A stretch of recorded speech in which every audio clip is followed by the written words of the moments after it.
오늘이 9월 10일이고요. 내일은 9월 11일입니다. 9.11 테러가 된지 사건이 난지 5주년이 되는 날이 내일입니다. 부시 대통령은 9월 11일 이 월드 트레이드 센터가 무너지고 난 다음에 테러에 의해서 9일 후에 테러와의 전쟁을 선포했습니다. 그런데 5년이 지난 지금 그 결과는 참으로 참담하다고 말할 수밖에 없습니다. 지금까지 테러전으로 숨진 민간의 희생자는 수십만 명에 해당되고요. 반미 감정이 세계화되는 결과를 낳았을 뿐입니다. 테러는 줄어들기는커녕 새로운 양상으로 테러범들이 나오기 시작하는데요. 과거에는 알카이다 조직에서 파견하고 파송하는 사람들이 와서 테러를 했는데 지금은 미국 시민권자가 미국에서 태어나고 미국 공부를 다 한 아이들이 걔들이 미국을 향해 테러를 하는 겁니다. 영국에서 자라고 영국 시민으로서 영국의 모든 혜택을 다 누린 아이들이 영국을 테러하는 겁니다. 그래서 이걸 가리켜서 홈그로운 집에서 자란 아이들이 테러하고 셀프 서포트 자기들끼리 그냥 무기를 만들고 홈페이지에 들어가서 알카이다의 정보를 얻어서 자기들끼리 무기를 만드는 거예요. 테러범이 더 늘어난 거예요. 3,000명이 죽은 걸 가지고 싸우려고 하다가 결국 수십만 명의 생명을 잃고 그리고 더 많은 테러범이 양상되는 그런 결과를 가져왔어요. 싸우고도 진 겁니다. 많은 희생자를 내고도 비용을 지불하고 얻은 게 하나도 없습니다. 우리도 이런 경우가 얼마나 많은지 몰라요. 열심히 싸우지만 방향 없이 싸우기 때문에 열심히 싸우지만 제대로 못 싸우기 때문에 결과가 없습니다. 10월 달에는 남부 레바논에 자리 잡고 있는 이슬람 무장단체 헤즈볼라 이 단체를 이스라엘이 열심히 공격했습니다. 이길 줄 알았거든요. 그런데 결과가 어떤가 하면 마찬가지입니다. 레바논 사람들이 처음에는 이 헤즈볼라라는 무장단체를 싫어했습니다. 레바논이 민주화되고 정상화되는데 걸림돌이 되는 것이 이 헤즈볼라였기 때문에. 그런데 이스라엘이 이 헤즈볼라를 없애라고 레바논 남부를 공격하다 보니까 무고한 레바논 시민들이 떠나게 되고 죽게 되고 근데 레바논을 위해서 싸워주는 곳은 헤즈볼라밖에 없습니다. 그래서 처음에는 이 레바논 사람들이 이스라엘에 대해서 그렇게 적대감을 안 가졌고 헤즈볼라에 대해서 불편감을 가졌는데요. 오히려 전쟁이 다 끝난 다음에는 오히려 이스라엘을 향해서 레바논 모든 사람들이 다 적이 돼버리고 그 헤즈볼라는 오히려 레바논에서 더 확실한 위치를 갖게 되었다는 겁니다. 싸우고도 진 겁니다. 참 승리한다는 게 쉽지 않습니다. 싸움의 대상을 잘 이렇게 분별해야 되고요. 이게 싸울 가치가 있는지를 잘 분별하고 싸워야 되고 또 그냥 싸우면 안 되고 바르게 싸우고 정당하게 싸워야지만이 그 싸움에서 승리한다는 거예요. 오늘 본문에 보면 싸움이 나옵니다. 2절에 보니까 바울과 바나바와 저희 사이에 적지 아니한 다툼과 변론이 일어난지라 싸움이 일어났습니다. 안디옥 교회는 지난주 말씀드린 것처럼 사도 바울의 1차 선교여행 결과를 듣고 얼마나 기뻐했는지요. 그리고 돌아온 사도 바울이 다른 위치를 요구하지 않고 원래 가졌던 처음 출발할 때 가졌던 그 교사의 위치를 가지고 계속 겸손히 안디옥 교회를 섬기게 됩니다. 안디옥 교회가 얼마나 행복하고 평안해집니까? 그런데 유대로부터 온 사람들이 등장해서 그 안디옥 교회에 분란을 일으킵니다. 오늘 보면 1절에 보니까 어떤 사람들이 유대로부터 내려와서 형제들을 가르치되 너희가 모세의 법대로 할례를 받지 아니하면 능히 구원을 먹지 못하리라. 이를 가리켜서 할례당이라고 말합니다. 예수 믿어서 구원받는 게 아니라 예수 믿고 할례를 받아야 구원받는다는 겁니다. 이들도 예수 믿는 사람이고요. 이들도 선교해야 된다는 걸 압니다. 그런데 예수 믿고 선교에서 돌아온 자들을 그냥 내버려 두면 안 되고 할례 의식을 꼭 행해야 된다라고 강조하는 자들이 이들입니다. 이들이 안디옥 교회에 와가지고 강조하는 겁니다. 할례를 받아라. 그런데 이 할례라는 것이 단지 할례의 문제가 아닙니다. 할례라는 것은 유대인들이 내가 하나님의 백성입니다를 인치기 위해서 갖고 있는 표식입니다. 아브라함부터 시작인 거죠. 이방인들 가운데서도 유대인이 하나님을 섬기기 원하는 사람은 할례 의식을 행하면 그들은 유대인처럼 여김을 받습니다. 그런데 신약에 와서는 이 할례가 필요 없어졌습니다. 왜냐하면 마음의 할례를 받으니까. 성령이 마음에 거하기 때문에 더 이상 육신의 흔적이 필요 없어진 겁니다. 그런데 이들이 와가지고 예수 믿어도 좋은데 할례를 받으라 그러는 겁니다. 그런데 이 할례를 받으라는 말은 뭐냐 하면 예수님 가지고는 구원받는 게 부족하다는 말과 같습니다. 하나님과 인간 사이에 예수님 한 분이면 되는데 하나님과 인간 사이에 예수님 플러스 율법이 있어야 된다는 거죠. 사도 바울이 보고 가만히 있었을까요? 아닙니다. 이들과 싸움이 시작됩니다. 이 싸움을 해결하기 위하여 예루살렘에 회의가 열리게 되고 이걸 가리켜서 우리는 첫 번째 예루살렘 교회 회의였다라고 말합니다. 이 회의에서 결정나는 것이 앞으로 2000년 교회 역사에 큰 영향을 미치게 됩니다. 자, 오늘 본문에서 우리는 누가 싸우는가? 왜 싸워야 되는가? 싸울 때 기대할 바가 무엇인가? 선한 싸움을 향해서 우리가 싸우려고 할 때 얻는 결과는 무엇인가? 그에 대해서 오늘 우리가 말씀을 들을 수가 있습니다. 먼저 첫 번째로 생각해 볼 것은 선한 싸움은요 아무나 싸우지 않습니다. 여러분, 선한 일을 위하여 불같이 일어나서 견딜 수도 없어 싸울 수 있는 사람은 아무나 그렇지 않습니다. 선한 싸움을 싸우는 사람은 다음과 같은 두 가지 성격을 갖습니다. 오늘 본문에 하야면 하나는 뭡니까? 참된 목자, 양들을 사랑하는 사람입니다. 왜 바울과 바나바가 일어나서 이 잘못된 가르침을 하는 이 유다로부터 온 사람과 싸웁니까? 이들은 양을 사랑하기 때문에 그렇습니다. 양들이 엉뚱한 말을 듣고 흔들리는 것을 보고 있을 수가 없습니다. 왜 부모가 자식을 위해 대신 일어나 싸워줍니까? 다른 부모는 안 일어납니다. 그러나 자기 부모만 일어납니다. 자식을 사랑하기 때문에 그렇습니다. 우리 예수님께서 요한복음 10장에 말씀했습니다. 나는 선한 목자다. 선한 목자는 싹군과 다른데 싹군은 이리가 오면 양을 버리고 도망간다. 그러나 선한 목자는 이리가 와도 목숨을 걸고 싸우는 사람이 선한 목자다.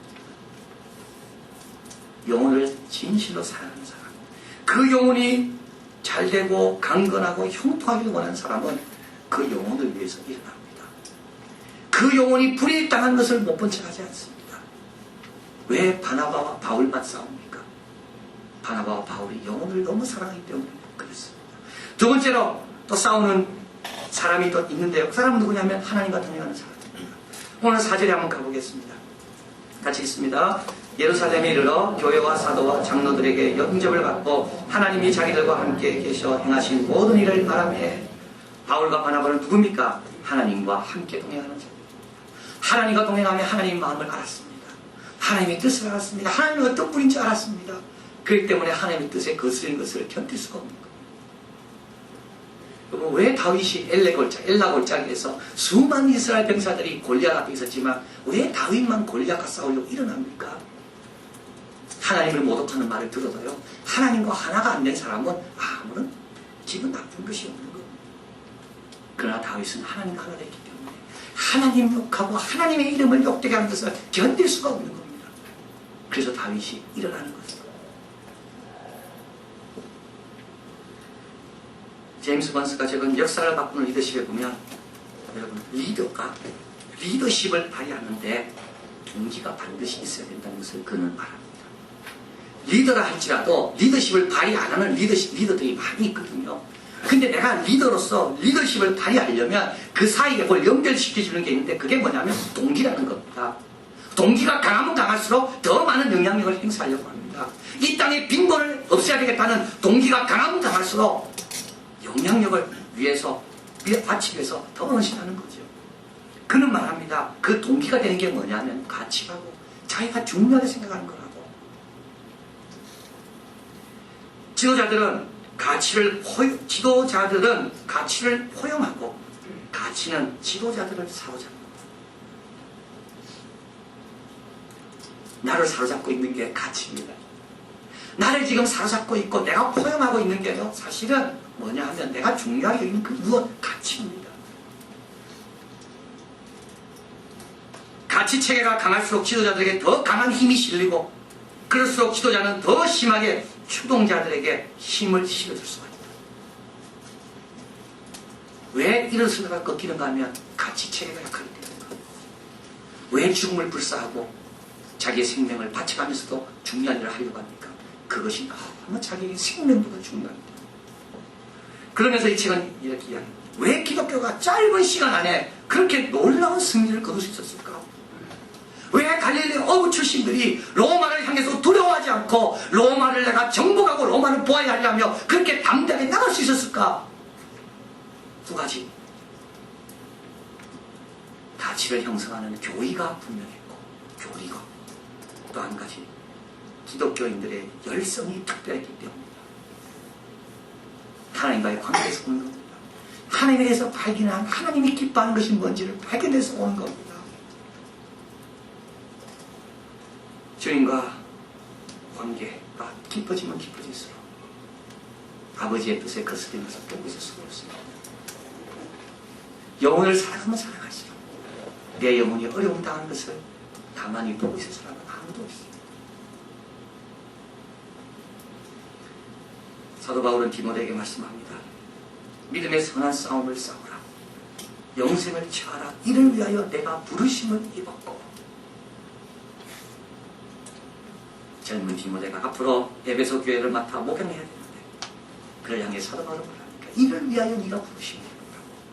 이 양들을 위하여 이 같은 사람들과 싸우도록 부르심을 입었고 하나님의 영광과 나라를 위하여 이 목숨과 이 몸을 바치라고 부르심을 입은 것이 너의 소명이다. 여러분, 하나님 나라는 이런 자에 의해서 확정됩니다. 영혼들은 이런 사람에 의해서 제자로 쓰임받고 제자로 양육받고 자라게 됩니다. 이가 올 때 도망가는 그런 사람들이 아니라 하나님을 위해서라면 내 목숨을 바치겠다. 그런 사람이 하나님 나라를 확정합니다. 누가 싸웁니까?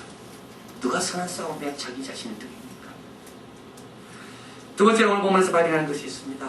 싸움을 싸울 때, 선한 싸움을 싸울 때 기대할 수 있는 말인데요. 여러분, 선한 싸움을 싸우기 위해 나서는 사람은 요거 하나는 확신하면 됩니다. 절대 외롭지 않는다는 것. 내가 하나님의 뜻을 따라, 양심의 뜻을 따라 내가 싸우려고 일어날 때 우리 하나님은 결코 혼자 내려두지 않는다는 겁니다. 오늘 보면 한번 가보겠습니다. 10절입니다. 많은 변론이 있었습니다. 그 후에 누가 일어납니까? 베드로가 일어납니다. 여러분, 베드로가 일어날 거라고 사도 바울이 예측했을까요? 예상했을까요? 갈라디아에서 보면 안 그렇습니다. 왜냐하면 갈라디아서에 보면 베드로가 안디옥을 방문합니다. 안디옥에 있는 이방인들과 함께 음식을 먹다가 예루살렘으로부터 조금 할례당, 아까 말한 이 싸움을 거는 사람들이죠. 이 사람들이 그걸 쫓아갑니다. 베드로가 그걸 보고 그 자리에서 일어나 조용히 딴 데로 갑니다. 이때 사도 바울이 베드로를 심하게 책망합니다.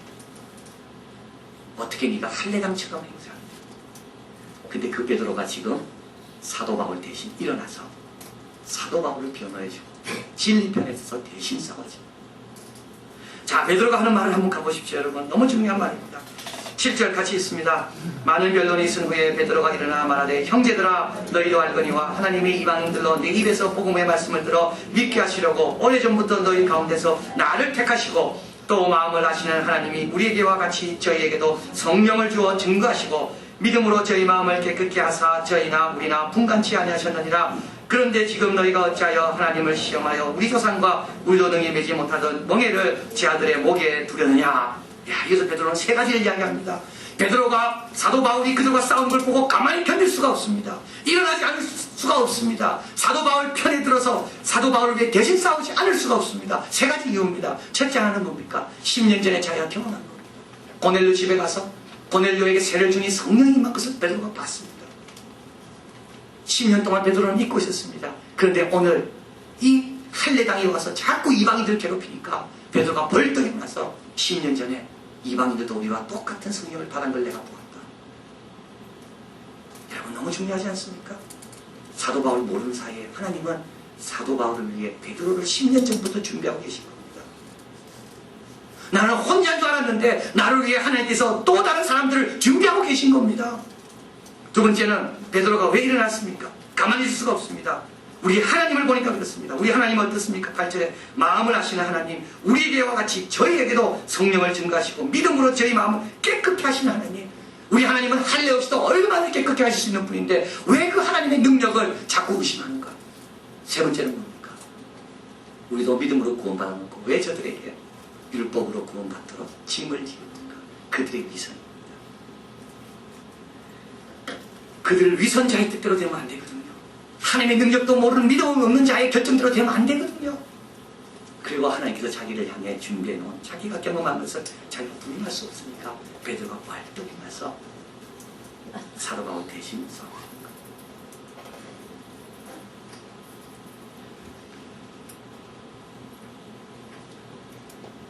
이번 미국의 우리 윌러 크리크의 청년들과 함께 있는 동안에 영국에서 24명의 테러범이 테러를 시도하다가 준비하다가 검거가 됐습니다.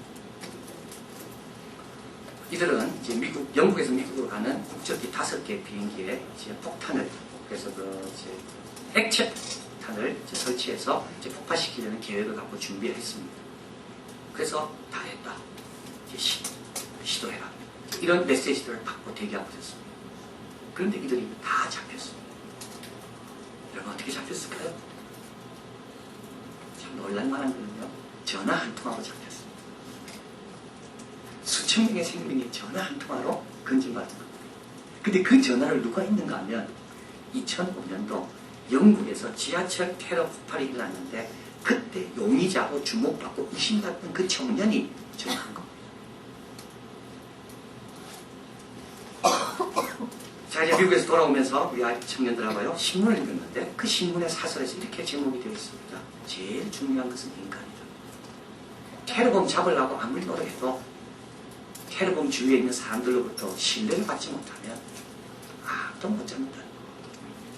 그러면서 이렇게 이야기합니다. 보편적 가치에 영국 사회가 기여하고 있고 자기 같은 이방인이라 할지라도 영국 사회가 교육의 기회를 주고 안전하게 보호해주고 결혼하고 가정을 이룰 수 있는 좋은 사회라는 확신이 있으니까 이 사회를 해치려는 자를 향해 반기를 든다는 겁니다. 비록 그가 무슬림이라 할지라도 같은 종교를 가진 사람이라 할지라도 내가 아끼고 나를 지금까지 키워준 이 사회에 반대하는 사람을 향해서 내가 가만히 있지 않는다는 겁니다. 그래서 테러범과의 전쟁에서 이 세상 악과의 전쟁에서 제일 중요한 건 사람이라는 거죠. 여러분 그렇습니다. 하나님 뜻대로 살면요 내 혼자인 것 같아도 하나님 뜻대로 살고 싶은 사람이 나와 함께 일어나 줍니다. 양심대로 살면 사람이 내 혼자인 줄 알아도 양심대로 살려고 몸부림치는 사람들이 나와 함께 그 일을 동참하고자 일어납니다. 만약에 아무도 안 일어나면 어떻게 할까요? 우리 예수님이 대신 일어나 주십니다. 루트가 지은 찬송가 384장 힘 있는 장수 나와서 날 대신하여 싸우네 이 장수 누군가 주 예수 그리스도 당할 지 않으랴 반드시 이기리로다.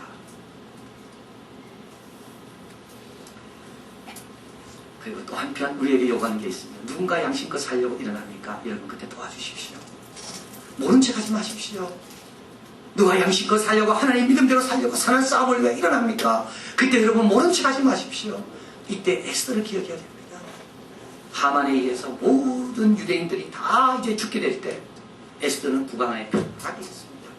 이때 그의 사촌오빠 모르드게가 와서 이야기합니다. 네가 궁 안에 있다고 혼자 이 어려움을 모면할 거라 생각하지 말라. 네가 왕후의 위를 받은 것이 바로 이때를 위함이 아닌지 누가 아느냐. 그래서 에스더는 왕궁 안에서 혼자 편하게 살 수 있었지만 그는 죽으면 죽으리라 하고 백성들과 함께 믿음의 싸움을 시작합니다.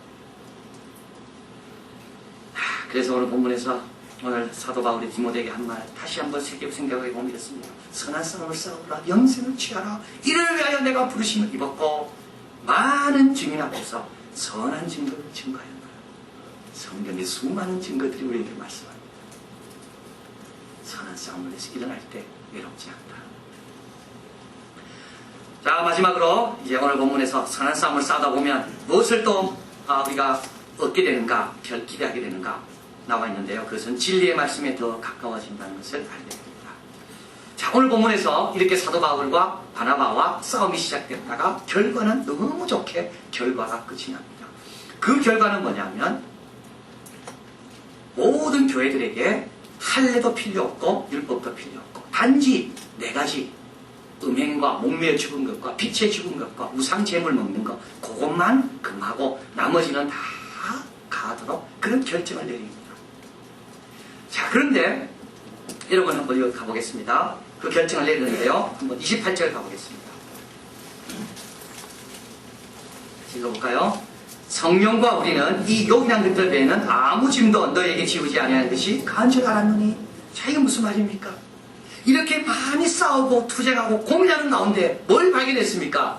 성령님이 기뻐하는 것이 뭔지를 발견한 겁니다.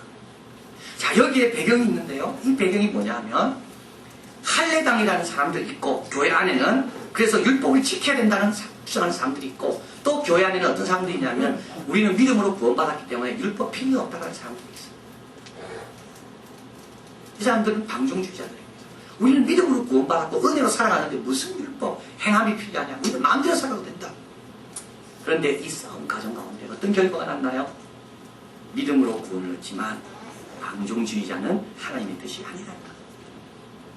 그래서 이 싸움 가운데 28절에 성령과 우리는 이 욕이란 것들, 욕이란 것이 뭔지를 발견한 겁니다. 그냥 욕이란 게 나온 게 아니죠. 이 욕이란 것들은 많은 투쟁과 싸움과 갈등과 여러 사람의 의견을 듣고 나누는 가운데 이 욕이란 것이 발견된 겁니다. 그래서 이 편지를 보내면서 이들은 담대하게 성령과 우리는 아버지 뜻이 이것이구나 발견하게 된 겁니다. 여러분 한 가지 더 또 발견한 게 있습니다. 13절에 야고보가 등장하죠. 야고보가 등장해서 하나님의 뜻의 비밀을 또 발견하게 됩니다. 16절에 한번 가보겠습니다. 같이 있습니다. 이후에 내가 돌아와서 다윗의 무너진 장막을 다시 지으며 또 그 퇴한 것을 다시 지어 일으키니 이는 그 남은 사람들과 내 이름으로 일컬음을 받는 모든 이방인들로 주를 찾게 하려 함이라 하셨으니 이거는 아모스를 통해 주신 말씀입니다. 그런데 이 말씀이 무슨 뜻인지 몰랐습니다. 그런데 이 다툼과 갈등과 싸움 가운데 이 말의 뜻이 무엇인지 알게 됐습니다. 여러분 이 구절은요 우리 이한교회가 개척할 때 하나님 우리에게 주신 말씀입니다. 하나님께서 우리에게 다시 다윗의 장막을 회복시킨다고 그랬습니다. 그런데 회복시키는 것은 남은 자와 모든 이방인들이 함께 하나님을 섬기도록 위해서 회복시킨다는 겁니다. 그래서 우리가 열심히 개척 시작한 멤버들이 열심히 충성해야 될 이유는 우리만을 위해서가 아니라 하나님의 일컬음을 받는 모든 가족들이 이곳에 와서 하나님을 섬기도록 하기 위해서 우리가 교회를 열심히 섬기자. 이렇게 출발하게 한 구절이거든요. 근데 이 구절은 아모스 선지자를 통해 하신 말씀인데 이 뜻이 오늘 비로소 드러나게 됩니다. 이 뜻이 뭔가 하면 다음과 같습니다. 다윗의 무너진 장막을 다시 일으킨다는 말은 예수님을 말합니다. 예수님은 다윗의 후손으로 오셔서 다윗 왕국보다 더 엄청난 왕국을 우리 예수님께서 다시 일으키신다. 그 엄청난 왕국에는 특징이 하나 있는데 남은 자와 새 가족, 남은 자와 이방인들이 하나가 되어 주님을 섬깁니다. 그런데 중요한 것은 이것이 옛날부터 하나님의 계획이었다는 것을 알게 된 거죠. 사도행전부터 하나님의 계획이 있었던 게 아니라 구약의 아모스 선지자 때부터 하나님은 그 계획을 갖고 계셨다는 거예요. 그걸 언제 알았나요? 싸우면서 알았습니다. 투쟁하면서 갈등하면서 주님 앞에 씨름하면서 안 겁니다.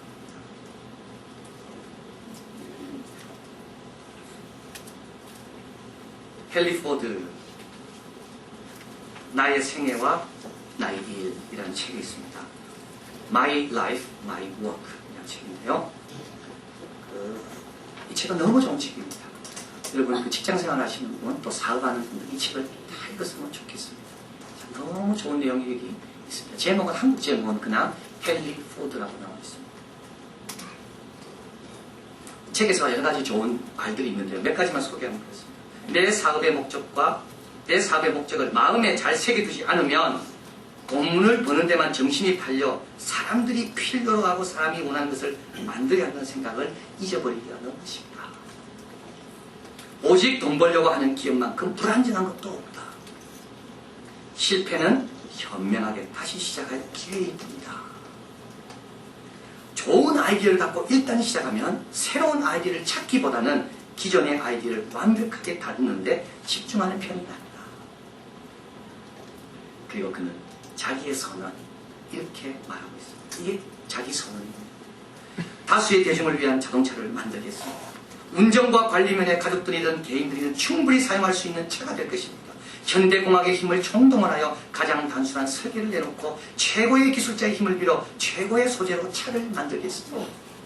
그러나 가격은 아주 저렴하게 책정하여 괜찮은 보수를 받는 사람이라면 누구나 살 수 있게 할 것입니다. 하나님이 창조하신 탁 트인 멋진 야외에서 가족과 함께 즐겁고 행복한 시간을 보내십시오. 그런데 이 선언이 그냥 나온 게 아닙니다. 헨리 포드를 수많은 사람이 비웃었습니다. 싸고 대중적인 차, 대중이 돈이 어딨냐고. 그 당시 차는 부자들만 위해 만들었습니다. 그래서 그러나 헨리 포드는 가난한 사람들, 대중들도 차를 타고 가족과 함께 하나님이 창조하신 탁 트인 세상에서 누리게 하기 위해 차를 만든다고 하니까 얼마나 많은 사람이 비웃었는지 헨리 포드가 뭐 아이디어를 낼 때마다 수많은 사람들이 너 회사는 반년도 못 갈 거다. 반년도 못 갈 거다. 그러나 그런 가정 가운데 헨리 포드는 그러면 그럴수록 그는 고객이 중요한 걸, 고객을 위해 자기가 존재한 걸, 그는 재차 확인하고 자신의 선언을 만들게 된 겁니다. 여러분, 교회의 놀라운 이 신앙의 결단 열매 그냥 나온 게 아닙니다. 우리가 지금 받아들이는 이 신앙의 고백은 그냥 나온 게 아닙니다. 이 고백을 얻어내기 위하여 수많은 사람이 씨름하고 싸우고 노력하는 가운데 이 고백이 여기까지 나온 겁니다. 그래서 싸움은 가치가 있습니까? 없습니까? 가치가 있습니다. 여러분, 싸움을 회피해서는 이런 결론에 도달할 수가 없는 거고, 오늘 보면 마지막 결론에 한번 가보겠습니다. 30절입니다. 같이 있습니다. 저희가 작별하고 안디옥에 내려가 무리를 모은 후 편지를 전하니 읽고 그 위로한 말을 기뻐하더라. 안디옥의 성도들은 이 결론을 가지고 얼마나 행복해하고 자유로웠는지. 싸우지 않았다면 어떻게 됐을까요? 모른 척 했다면 어떻게 됐을까요? 사도 바울은 그의 일생을 마무리하면서 이렇게 말합니다. 선한 싸움을 싸우고 달려갈 길에 다 달리고 믿음을 지켰으니 이후로 나를 위하여 의의 멸류관이 기다리고 있다고. 하나님을 위해 선한 싸움을 싸운 사람, 주님께서 의의 멸류관을 예배해 주십니다. 그런 우리 모두가 되기를 진심으로 바랍니다. 기도하겠습니다.